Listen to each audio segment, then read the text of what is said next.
let's write down the feelings of how you would feel if that future happened, and you're going to have to feel that feeling before it occurs. So now, okay, what does an abundant person feel?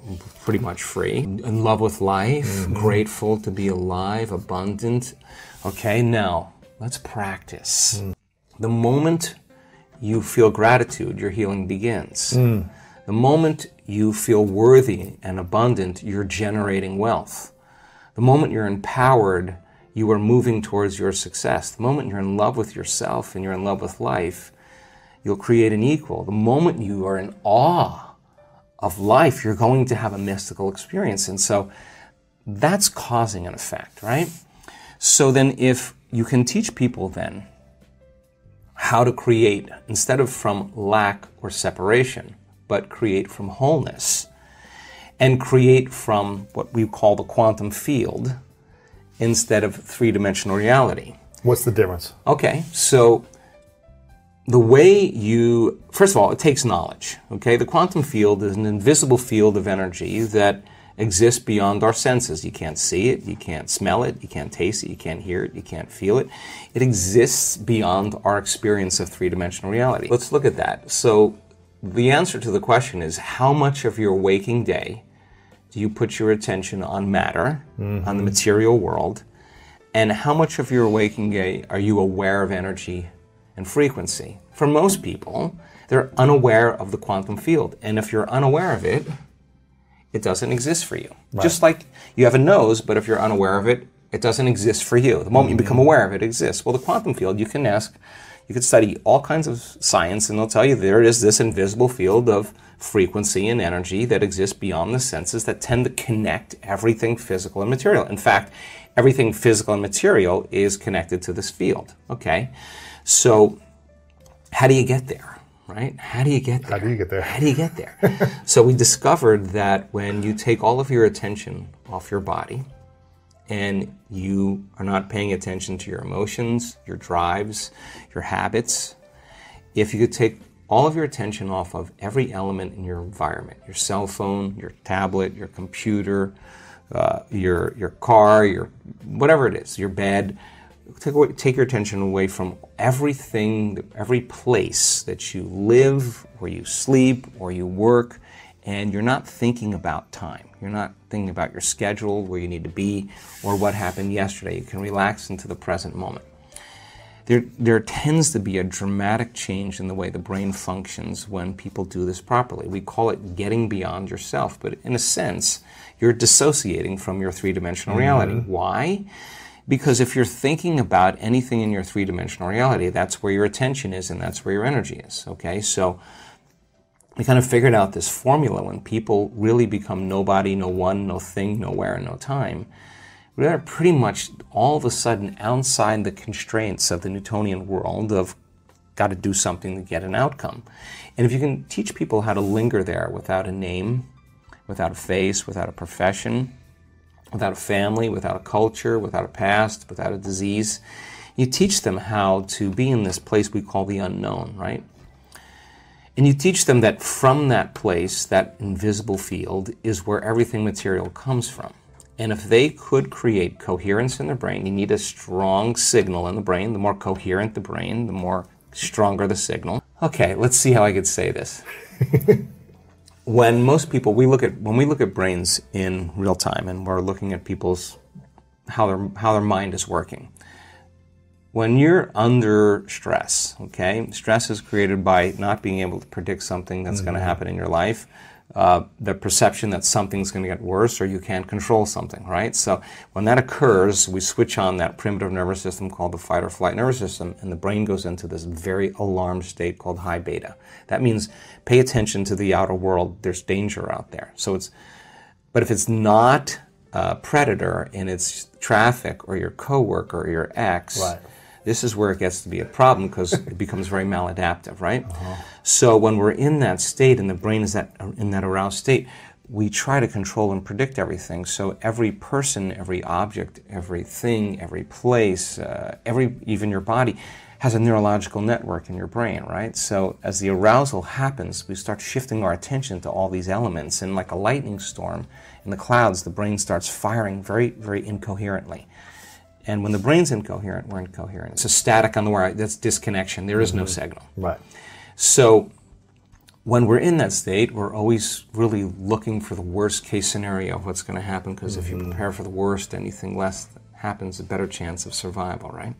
So in this kind of aroused state, as we shift our attention to each one of these elements that are known in our environment, the brain starts compartmentalizing and firing out of order, and that is what creates what's called autonomic dysregulation. That causes the brain and body to get really out of balance, right? So in that state, we're over-focused. You know, when you're stressed, you're over-focused on something. You can't stop thinking about it.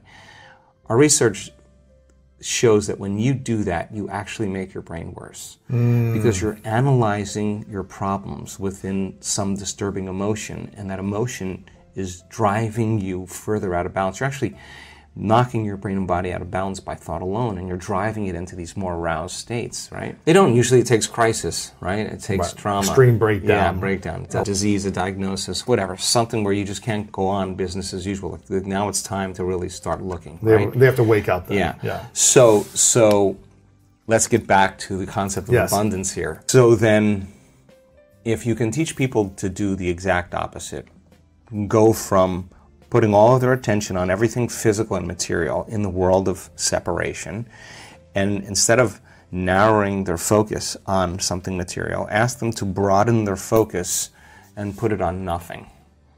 Now, I know that sounds kind of crazy, but when you put your attention on space and you divert your attention, the act of sensing without thinking actually starts to slow the brainwaves down.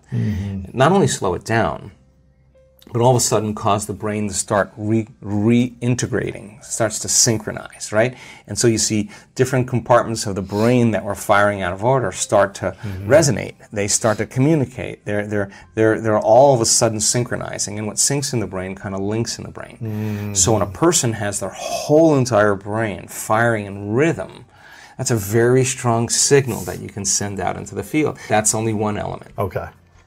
So then the clear intention tends to be a very important element that we have to get down. And the more coherent the brain, the more clear the signal for that intention. So with intention and attention, we could actually make thought more real than anything else. Now, what is that? You're saying, what would it be like to be wealthy? What would it be like to be abundant? What would it be like to have all my needs met? What would it be like to have more than I need? What would I do if I had everything I ever wanted? The answer always is the same. You start giving stuff away.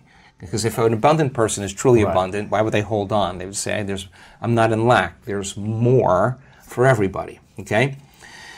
Turns out, though, that the signal sent out isn't enough. You have to draw the experience back to you. You got to do something. This is the plane of demonstration. You got to go get it, and when you're in lack until it occurs, right? So if you're creating from the field instead of from matter, right?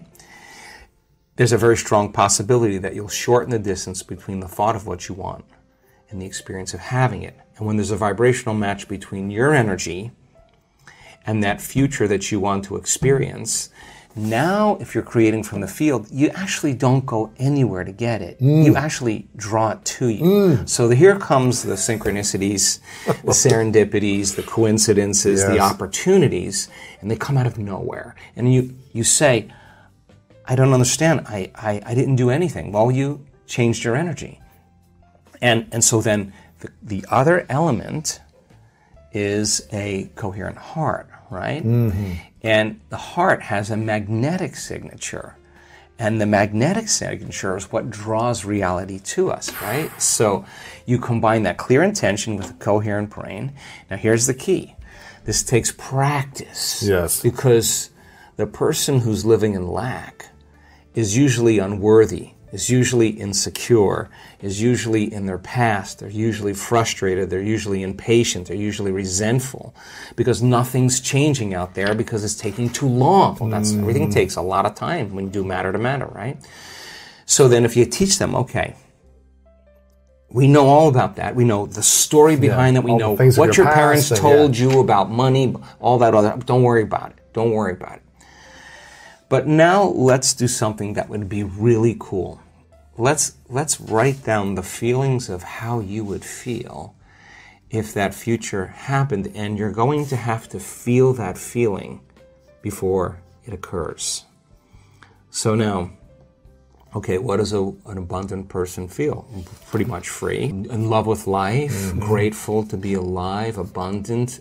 Okay, now let's practice feeling those. Turns out when you're feeling those other emotions like resentment and impatience and frustration, you're stepping on the gas pedal, you're just turning on the sympathetic nervous system, and you're stepping on the brake. At the same time, which is you're angry, you're frustrated, but the fight or flight nervous system says run, fight, or hide, and you're sitting in a Zoom meeting and your neck is pulsating is because the heart is beating against the closed system, right? You're not using it in an adaptive way. So the heart starts firing out of order. It starts firing incoherently, and incoherent waves cancel each other out. It's called destructive interference, and then we stop trusting our future. Energy leaves the heart.